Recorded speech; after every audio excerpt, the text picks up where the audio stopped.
3 women, 2 men, 5 years. Those are the numbers which sum up production of tonight's program, Mi Gente, the Fort Collins Experience. Mi Gente documents Hispanic life in Fort Collins. It is not an exhaustive history, but more a woven tapestry of memories, experiences, heartbreak, and triumph. The video began as the brainchild of 3 members of the Fort Collins Hispanic Oral History Committee, Viola Garcia, Jacquie Guerrero, and Vina Solano. With virtually no historical record of Hispanic life in Fort Collins, these women, with the backing of the City of Fort Collins and its cable TV production team of Michael Gitter and Carson Hamlin, took on the mission of telling the tale, the story of life as seen, remembered, and spoken by the Hispanic people of Fort Collins. Mi Gente was completed over the course of 5 years. Well, 5 years when we started the project, when we went knocking at the doors and coming in with our microphone and that, we thought that they were going to be really intimidated, but they just kind of ignored that. They were just so excited to tell their story, and it was so exciting to hear these stories, and it was because everybody held that back. Nobody wanted to talk about this. They were always afraid that they were going to hurt somebody when they were going to talk about this, but they were so willing to finally let go and say, hey, it's about time that people start hearing what we really went through. We wanted the video to show a lot of the Anglo community here what our culture was all about. It's important for them and for us to be able to tell people who we are and why we are, because the cultural diversity is really lacking in Fort Collins. And we felt it was important that our people, the Hispanic people of Fort Collins, be recognized for their contributions. I'm hoping that what the video does will let people become more aware and more knowledgeable of the Hispanic culture. My grandfather instilled in us that no one was ever any better than us, and we needed to take pride in who we are, and we weren't ever to take anything for granted. He wanted us to make sure that we appreciated the struggle and the persistence that our ancestors went through for us to get where we're at now. With this video, I know that we're going to be able to go one step further, and not only will I benefit from it, but generations to come will benefit from us.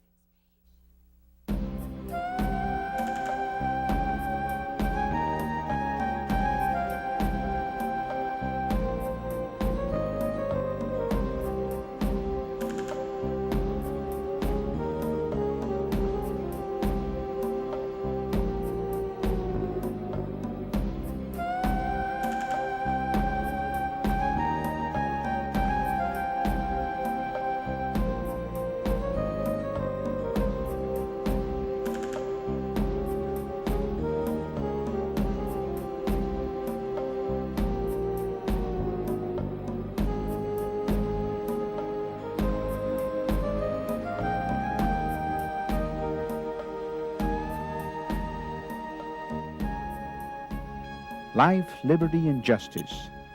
Vida, libertad y justicia. That's the American dream. Pero what of mi gente? Has the dream been ours to embrace as well? And who is mi gente?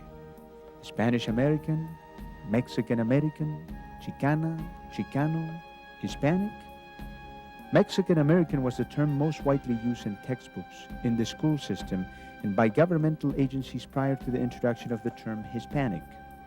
Many gente rejected the hyphenated term Mexican American because it diminished the sense of peoplehood and implies that the gente is an immigrant group like Irish American or Polish American.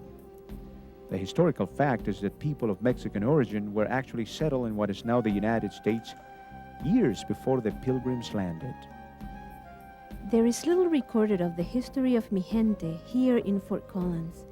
We know that we started coming to Fort Collins in the early 1900s as word spread among families in Mexico and the southwest part of the United States that this town, nestled against the foothills of the Rocky Mountains, was rich with opportunity. We came to tend sugar beet crops and vegetables, to work in the limestone quarries and for the railroad. This is our story and the story of our children, our grandchildren, and great-grandchildren. Siéntese, sit back, and experience the journey of mi gente, not just with names, dates, and places, but capture the emoción, the emotion, and la pasión, the passion, el sentimiento, the feelings of la esperanza, the hope, el miedo, the fear, los sueños, the dreams, and the frustrations de mi gente. Listen to the words. Escuchen el tono de la voz. Listen to the tone of the voice. La vacilación, the hesitation, la determinación, the determination, the look on the face, the smallest gesture, mi gente, my people, the Fort Collins experience.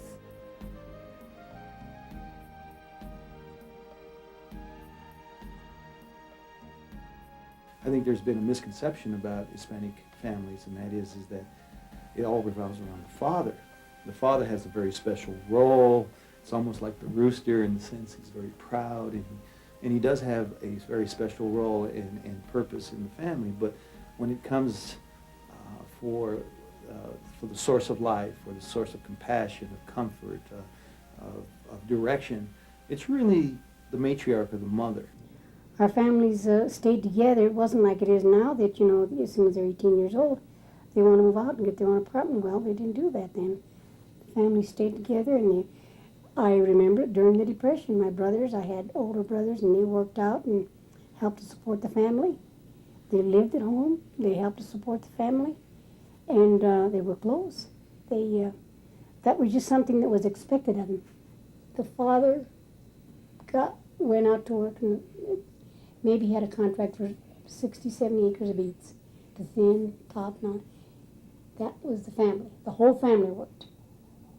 They didn't go anywhere else to work. They worked right on that same farm with the father, and it was just a family thing.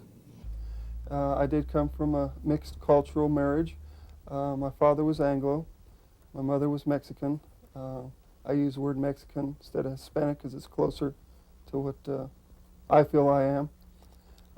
The outlook was that I grew up in both worlds, and they are different, but they are the same. The Mexicans have put a little more value on family, extended family, aunts, uncles, grandfathers, even people, friends are treated like family. Well, I got married very young. I was 16, and I ended up having 13 children, 2 dead ones, 2 died, and 11 alive. There's 6 boys and there's 5 girls. And their father and I separated when I was 3 months pregnant for my last child, Steve. So I ended up raising them myself with the help of my parents and my sister, Vicky. I give a lot of credit to my mom and dad and my sister because they helped me out a lot. One of the main things I did with my children is education. I wanted them to get an education. And I took them out in the fields. We thinned beets, and we hoed beets, and we picked cherries, we picked beans, we picked pickles, whatever we could. And the boys had paper routes that they did.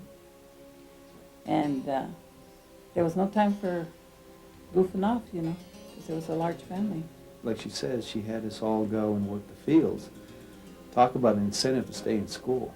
And I'm not sure whether or not she's ever expressed to us that that was her great design or her great plan for us, is that you'll appreciate how easy it is to go to school than it is to work the fields, because you're talking about getting up at 5 o'clock in the morning.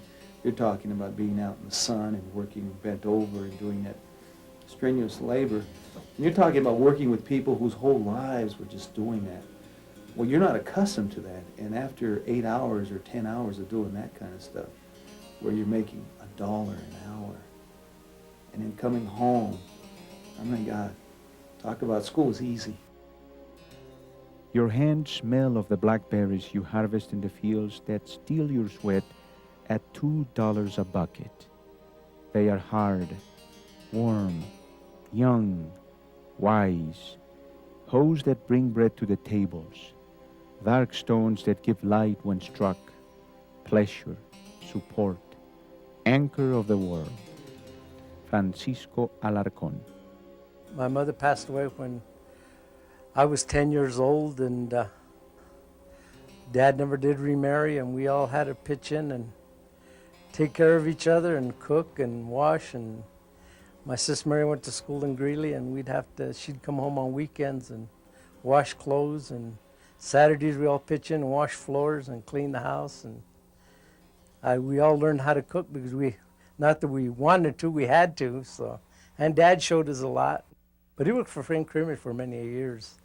And then he worked in the fields, and when Mom was alive, they used to get beets, and they used to make us go out, and we were little kids, but we have to go out there and work, and we used to go shot grain back here where Horsetooth Reservoir is, and when we were kids, and we helped support ourselves. My whole family was born in Mexico, but we've pretty much been raised here in Fort Collins, Colorado. For my parents, the way they were brought up, work was, it was religion, family, and then work. And here in the United States, to me, it's different. I think it's work, money, and education. And my parents were brought up to work hard. My parents they didn't finish elementary school. I think my mom went to 4th grade, my dad went to 6th. So as far as us going to school, it wasn't really a value to them. I mean, they would tell me, if you're going to go to school, get good grades. If not, you go find a job. So that made it tough because I wanted to go to college and, get a degree. And, I never did that. I haven't done that yet. And that's just, partly because, that wasn't important to them. Family and work was. It's like because they came over here, because they sacrificed their lives and, left their family behind. Me and my sisters, we've had, this is America. We've had a chance to do what we'd want. It's a free country. My sister graduated from CSU, my twin sister, this last Saturday. So it's like we owe them our lives. I mean, I'm happy right here. I've got money. I've got it all here. Compared to Mexico. I mean, I love Mexico. That's where I'm from. But I'm glad my parents didn't stay there to give us a life there because it would have been too hard. I know when they were growing up, my grandpa went to 8th grade, and my grandma finished high school, but that was it. Going to college was unheard of. It wasn't expected. I know a lot of my Anglo friends, that's just an expectation. My dad went to college, his dad went to college, I'm going to college. It's just a normal way of life. But for us, it's different because it hasn't been an expectation. My mom was the first person in our family, in our entire family, to go to college. And she went on to get her doctorate, and everybody was very proud of her, including my brother and I.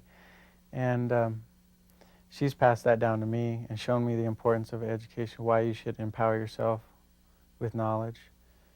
And I believe that. Going to school now, I have more tools, I have more options, more opportunities because I have the knowledge. Most of our ancestors came over from Spain and migrated into northern Mexico. Most of my grandparents' parents and so forth, they were from northern New Mexico. When there's occasions, birthdays, Christmas, so forth, everybody comes together and everybody's supportive, especially in times of emergencies or when someone's hurt. Everybody calls, everybody writes. There's just a big support group. And I've realized that in my family, and it's been very helpful to me. Seek the Mexican in the embrace of the family, where there is much noise. The family stands as a consolation, because in the certainty of generation, there is protection against an uncertain future. At the center of this gravity, the child is enshrined. Richard Rodriguez.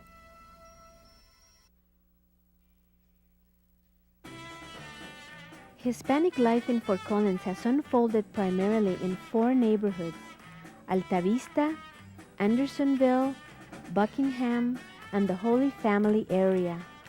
Altavista, which means lofty view, was first home to Russian and German field hands who immigrated in the late 1800s.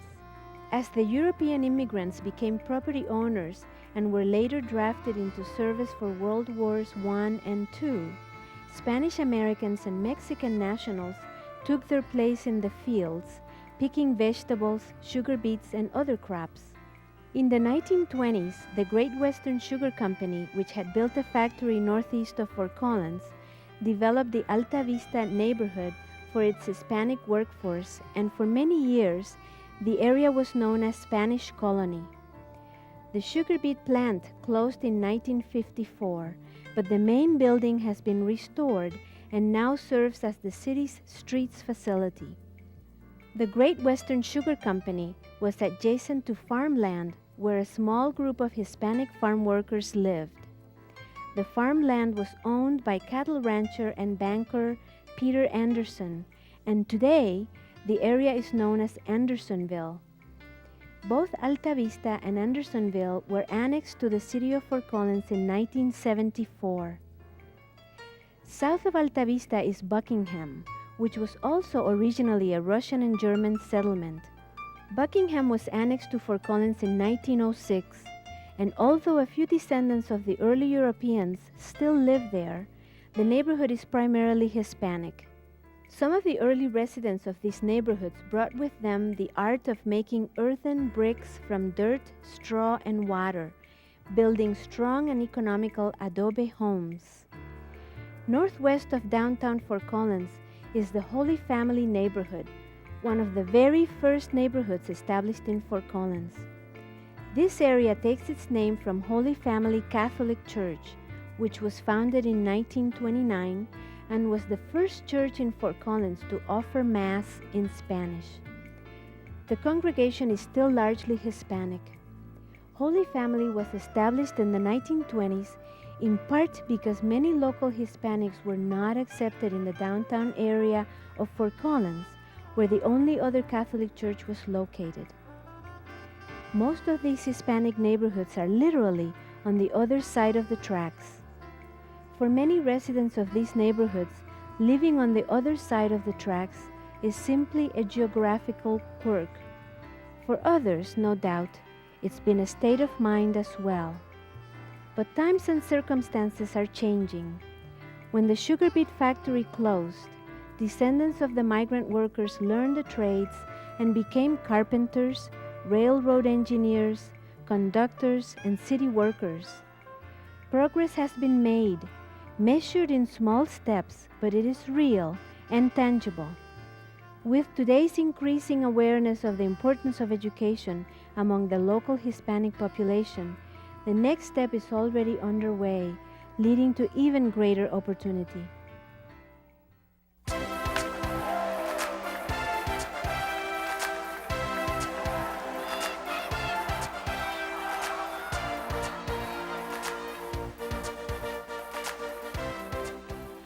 That was a family trip for all the people to come out here to City Park. And everybody would come and watch the game. A Chicano team against the Elks. And let me tell you, this park used to get full. And that was a game. Ed Moreno, Fort Collins Merchants baseball team. The Merchants started, I played for the Merchants for about 15 years, I guess, and I guess most of the younger guys started off with the Merchants because the Legion was the older guys and we couldn't break in with them, so we broke in our own team. And from high school, yeah. Actually, Don Lucero and my brother started the Fort Collins Merchants in 1954. Because there was an overriding of ball players, so there was quite a few ball players that wanted to play ball, didn't have a team to play with, so we started. That's where we founded the Fort Collins Merchants. This gentleman back here played for the Merchants, whereas I played for the Legionnaires, and we had one hell of a rivalry going all the time. Well, I tried to slide into home. He was the catcher, and he was just too big. I dislocated my shoulder, so every time I get a little bit of a pain, then I remember John, and I cuss the hell out of him, but it's too late. Well, anyway, I lucked out. I got in the car, drove down about 3 blocks, and that's where my doctor lived, Dr. Thode. And he popped it back in place. He said, go back and play. And I said, no way. You'll hit me again. That I'll always remember. Yeah, we just had the one diamond right here at the city park. But we used to play in Fort Lupton, Greeley, Fort Morgan, Cheyenne had teams. Teams all over. We'd have a different Sunday. We'd go to a different town and play. Or they would come Longmont. Or else they would come here. So, when we had home games, they would come over here. And Legion, we played the Legion here at this diamond. I started playing with the boys in 1936. See, in 1935 I worked all that year. I didn't touch a ball. Then in 36, Lee Suniga's brother that went out to the place where I lived on the farm. They heard about me and they took some mitts out there and I started to warm up with them. And after a while, he said, you know what, this year we're not going to lose a game. After he seen me throw for a while. So I joined him and I kept playing with him until I left Fort Collins and went out to Nebraska. That was really enjoyable. Let me tell you, in this whole town, played against some of the best players. I mean, these older guys, they were good. I mean, you were playing some ball players, and to us, it inspired us younger guys. Baseball was one of the most economical things we could get into without getting a lot of money involved. And from my way of looking at it, I was the go-getter for the Fort Collins merchants to go get the merchants in the city of Fort Collins to contribute to us for where we got our uniforms, our balls, our ball caps, everything. And I was the biggest hustler for the merchants to do this. And I approached mostly all Anglos for our funds, and very few of them turned me down because it was a way to keep the guys off the streets and help the community in a way, because we had like I say, we had the largest gathering here on Sunday afternoons. You couldn't believe it. You think the Rockies ball team was playing here in town just to have the rivalries on weekends. Of America, records bring through history. We talked and dreamed racing down highways wider than oceans. Buicks and apples, high schools, super athletes, and their women sleek like cats. Land of factories and lilacs, and locomotives churning through the snow, where vivid voices sing of everything grow, and the chest grows big with the self. Pablo Medina.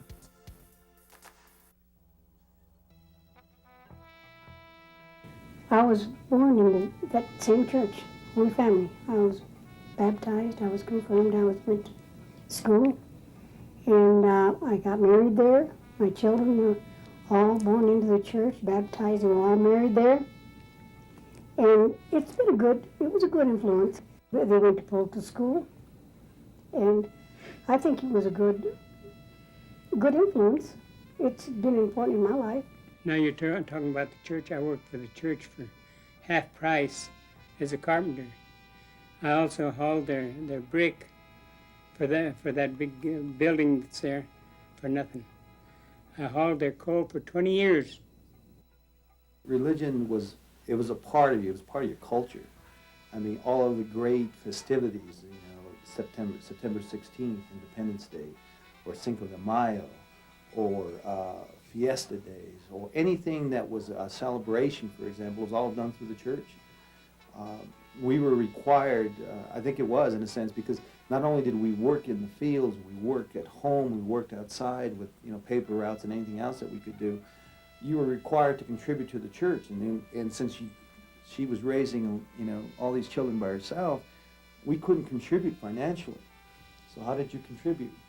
You offered your services. So it's not unusual that when I was going to parochial school, for example, as an altar boy, that I would serve masses at that time they had a 6 o'clock mass and a 7 o'clock mass in the morning, and I'd serve both masses. And at that time we would have church 8 o'clock on Sundays and at 10 o'clock on Sundays, and you would serve that. And so you would do that. And my mom and my grandmother would also go and clean the church. Everybody had their turn to clean in church. The Solanos had their responsibility. You know, the Blancos had to respond. Everybody, the Padillas, everybody. So everybody had to do that. So it was an integral part of your life. It was integral because that was where we went to school. Yeah, it was an important part of your life. Spiritually, you know, for my grandparents and for my mom, yes. You know, for us at some point, because I don't know, you know, about anything about parochial school, they teach you real early the fear of God. It's only later when you're a little more sophisticated they tell you about the love of God. So most of the stuff we did was out of duty, obligation, and quite honestly out of fear. Being an altar boy since I was 15, church is very important. Personally, that's kind of a hard subject for me to answer because my views are different. I believe in God and Jesus and faith. I believe in faith. As far as religion, I view it as a company. Religion is there to facilitate religion, not faith. I think faith values have to be reintroduced into the church, into religion. The older generation, it was like my mother, was you didn't question the church, you didn't question their rules and regulations. You know, that was the power. The church was the power. I don't know what the younger generation thinks about religion and church. It might be different than mine, but like I said, mine's a little harder. Some people don't like to swallow what I say. My grandparents are very religious, and we're Catholic. We go to church every Sunday and on Christmas and on the holidays. And I just look to the church as a big inspiration. When I don't have any control over anything, I just rely on my faith. And so I'm glad that my grandparents and my mom have passed that down to me.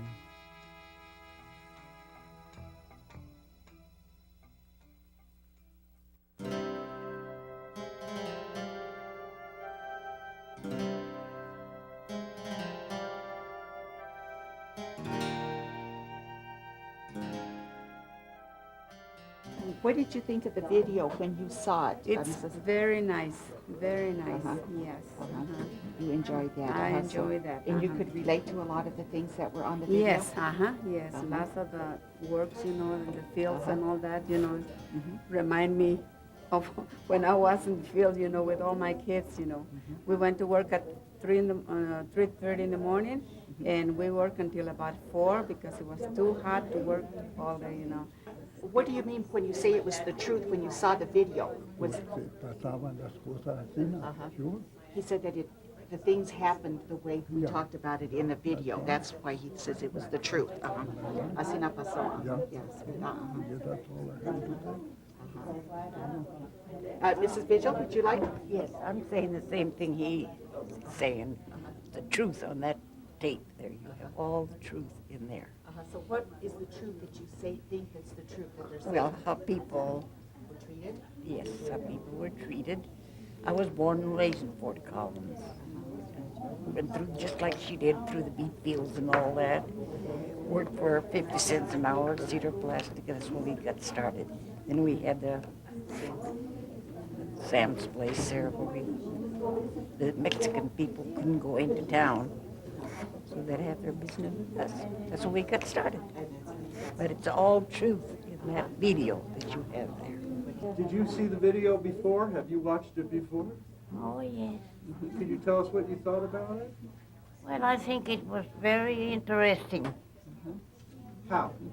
How was it interesting to you? Because all the people that were working then were on the picture.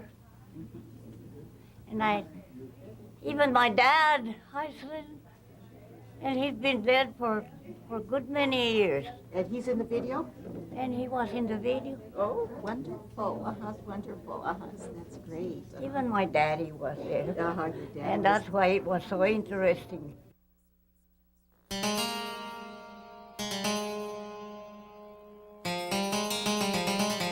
About these different herbs and things like that, and they talked about the ruda.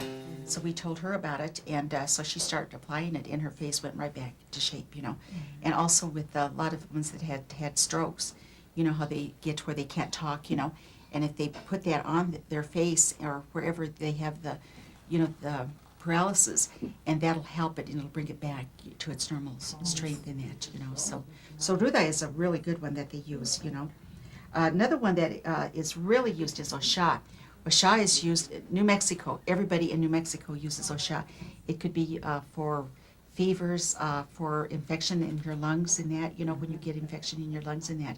And so it's used for a lot of things, osha is, you know. Grows wild. It grows wild, and so you'll see a lot of times people were walking in the wilderness and they're looking for osha, you know. Also, a lot of the cowboys, you know, they used to get that and they used to put it on their boots because it keeps the snakes away. You know, snakes will keep away if you have osha, you know, so they always say that osha is really good. So a lot of people in New Mexico use a lot of osha. Also another one is matarique. It's probably in Mexico. It's like a little root of a, they're round balls, they're white.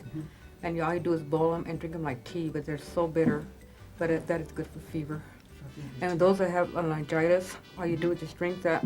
They can't talk, and in 5 minutes you're okay. You start talking again, and your voice will come back. My daughter-in-law called me from Denver, and she says, "What did you say? How did you say that you brought the fever down with potatoes? You know, with potatoes." I says, "Well, it's very simple. All you have to do is just slice the potato and put it on a handkerchief, and well, you dip it in salt. You put salt and baking soda, and then you line them up and you put salt on them, and you roll it up, roll the handkerchief up, and you can pin it on both ends, and then dip the whole thing in the bowl of salt and baking powder, and you put it on a person's forehead, and it'll just drop. The fever will just drop." Your little boy Anthony, her first one, he was, you know, real bald-headed, wouldn't have any hair. So she went to Grandma, and Grandma says, "Well, just get some olive oil and warm it up, you know, and put it on, and just rub it on his hair, you know, and you have to nourish the roots of that."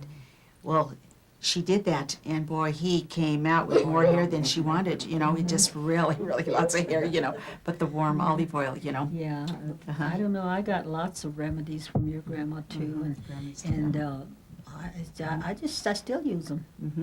Another one was romero, and that's called rosemary in English, and that was used a lot, you know, to apply to windburns, you know, like you're out, you know, and a lot of the men would be working out and they'd get the windburns, you know, or little babies, you know, when they were born, you know, they'd take the umbilical cord off, you know, and so they would get the romero and they would put a little patch over it, and that would help them, you know, to heal faster. Yeah, my grandmother always had what we called was her weeds.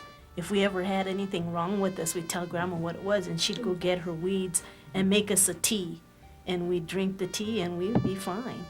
But I really don't know what was all in her, but they were her weeds. That's what we always called her weeds. From the patch of weedy-looking plants came all the remedies of my childhood, for anything from a sore throat to menstrual cramps.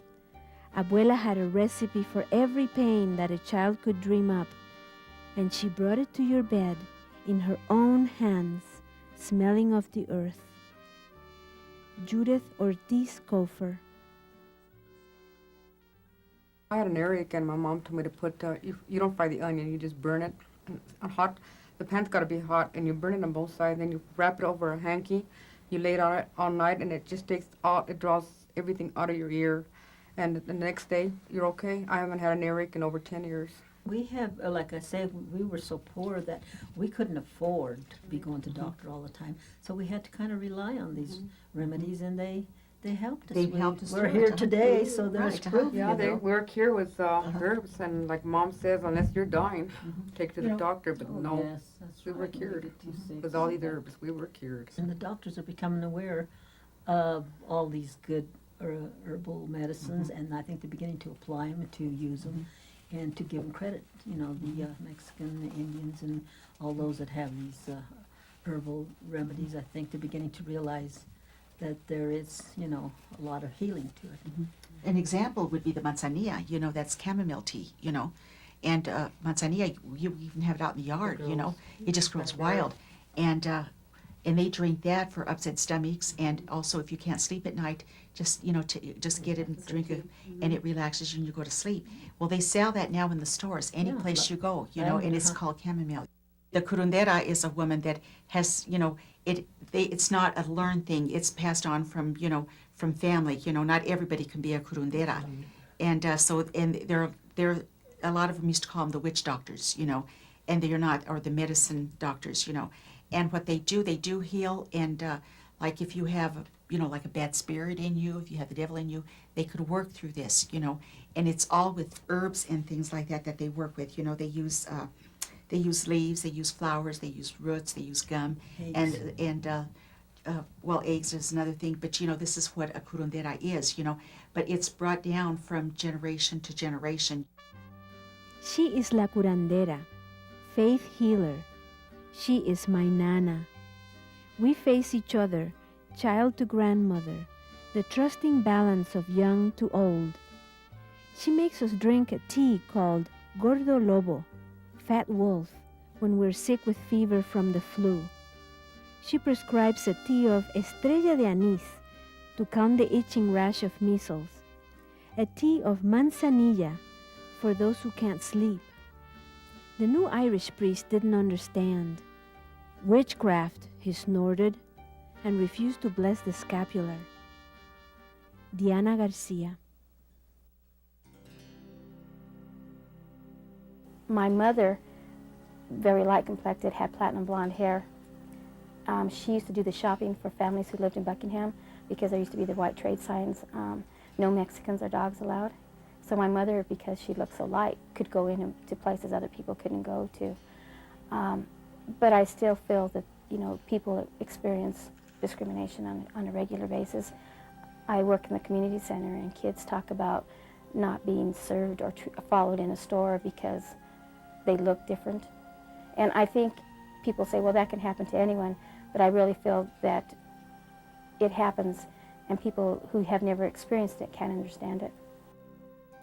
Mexican Americans forfeit the public experience of America because we fear it. And for decades in the American Southwest, public life was withheld from us. America lay north of usted, beyond even formal direct address. America was the realm of los norteamericanos. They. We didn't have an adequate name for you. In private, you were the gringo, the ethnic albino, the goyam, the ghost. You were not us. In public, we also said Anglo, an arcane usage of the 19th century, you who speak English. If we withdrew from directly addressing you, you became ellos, they. As in, they kept us on the other side of town. They owned the land. They owned the banks. They ran the towns. They and their wives in their summer print dresses. They kept wages low. They made us sit upstairs in the movie houses or downstairs. Richard Rodriguez.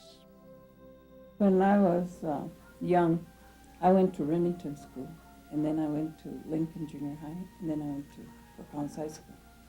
At that time, all of us Mexicans stuck together. We'd all walk. We'd walk. I remember we lived on Pine Street, and we'd walk up on Remington Street, and there was that mortuary there. And we'd be walking, and usually the owner of the mortuary would be standing outside watching us, make sure we didn't step on his grass and everything. And sometimes we'd even have to walk in the street because he'd stand right in the middle of the sidewalk, It was rough. Then when we were in high school, well, I never seen no Mexican cheerleaders, no football players, nothing like that. You could spot us. We'd all be in a little bunch in the hallway. And a lot of times we'd be walking to school, and there'd be some white kids walking. We'd have to get off the sidewalk, make room for them. Then we'd go to the movies. They had the Lyric Theater, and we'd sit in the balcony. They wouldn't allow us to sit downstairs. And the America Theater, the same way. And then there was a drugstore. Same way. We couldn't sit in the counters. On the counter or whatever. We'd go order something, we'd have to take it outside, an ice cream cone or something. The stores, the same thing. I remember we'd walk in and we'd be waiting and waiting for sales lady to wait on us. They'd go wait on everybody else, leave us towards the last. I can see it. It's still there, but it's not as openly as it was before. But I get the feeling still that not everybody, But there's still some very prejudiced people in this town. The older Mexicans had it really rough. You know, they had the no Mexican signs on restaurants, and you know, they had to sit in certain spots just like the black culture did. And that was here in town. You know, you wouldn't believe it now, but it did happen. And then slowly it changed in the 50s and the 60s when I was growing up. We were incorporated a little better in the 60s and the 70s, you know, with Cesar Chavez and all the movements that were going on. People started to say, hey, they are human beings, they are people. There's obviously been changes because when everyone, including my father, who came back after serving in World War II, came back into this town, and you still had the white trade signs only that were downtown, that they were removed, and I think they were removed back in the late 50s. And I think that was they were removed because there was, at least that generation had said, excuse me, this is not right, that we've shed our blood, and we've lost a lot of lives here, and if we're good enough to, you know, protect our country, we're good enough to be treated equally and be treated as citizens. And so, obviously, that's a physical change that occurred. You may have taken out the signs, but you may not have taken out the mentality that existed. And I think after, you know, there's going to be a point where that generation will die off, and hopefully those attitudes will also die off.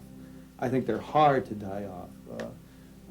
I think it was very difficult for my mom's generation, my father's generation, to be in this town because there wasn't that many, and I think that's just, you know, the societal issues and temperament is such that somebody has to be blamed for the wrongs of a community. You just look at the geographical areas that we grew up, you know, Cherry Street, this side of the north side of town, or in Buckingham, Andersonville, and Spanish Colony.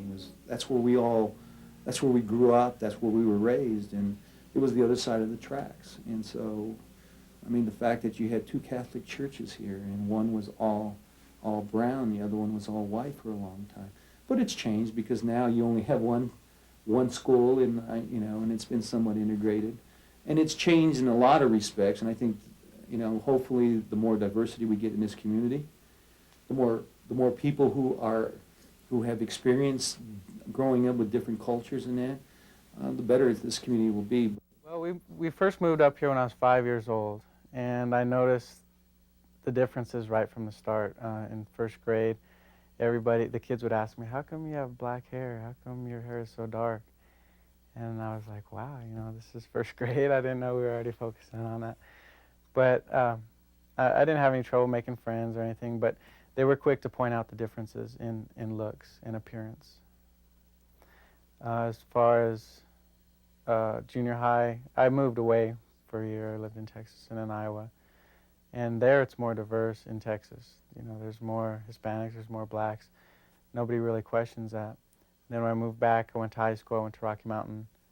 It was the same thing, but it wasn't that simplistic. It wasn't, oh, well, how come your hair is dark? It's, well, he's Hispanic, he's different. And people kind of tend to shy away from that. If you're different, they don't associate with you as much as they do their other friends. My mom's instilled the importance of our culture and our heritage, our background, and never to be ashamed of that. And even though at times it's hard when people downgrade you or say you're not anybody because you're Mexican or because you're Hispanic, because you're not English, it's hard, and you have to keep your head up and say, no, I am who I am, and I believe that God made everybody equal, and I am proud of my heritage. I'm proud of my family, proud of my religion. And I want to instill that in my kids and carry that on, carry that tradition. At first it was hard because it's another barrier that I have to overcome. But now it's just like, well, I can get through it. I have the power. You know, I have a support group. My family's there. My friends are there. And I know I can do it. So it just kind of gives me an added incentive.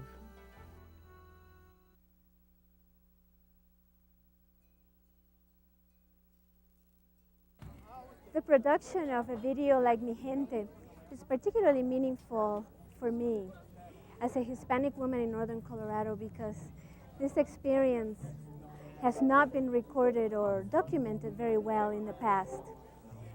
I suspect that the community, the whole Hispanic community, is feeling pretty proud about now to see people having given words and validation to their experience. I also suspect that the group of people that were interviewed for Mi Gente are feeling a lot of healing to see themselves documented. We human beings, when we don't hear a voice, we assume silence. We assume that it did not exist, that it didn't happen. And even ourselves, the Hispanic members of the community, wonder, maybe my ancestors were wrong, maybe they exaggerated, maybe they imagined that they were discriminated against, because we don't see it documented. So I like Mi Gente because it gives a voice that can be heard. It's not whispering so quietly that people can't hear, and it's not screaming or yelling so that it intimidates people. It's talking in a very clear and proud voice.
Taste, sabor.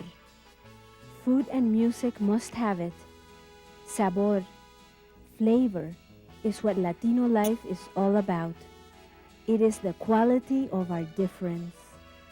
The flavor of salsa, both the spicy dance and the spicy dip for tortilla chips. The flavor of passion. The flavor of an everyday life that is not life if it is not highly spiked with pleasure. Highly, every day. Enrique Fernandez. As far as festivals and culture, foods, celebrations, it seems that the Mexican side is a little more richer. They are a little more flamboyant. With my family, we don't speak the language, or we understand a little bit and can speak a little bit, but we listen to it almost daily. And in our life, we dance to the mariachi music, and we live the music, it seems like. It has a lot of excitement in it, and it makes everybody just want to dance. It has a lot of love in it. Yeah, emotion.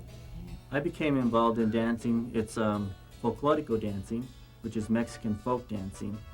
And I got involved for one reason, and that was to meet my wife, Christy. She was teaching it at the time. My brother is also involved in that.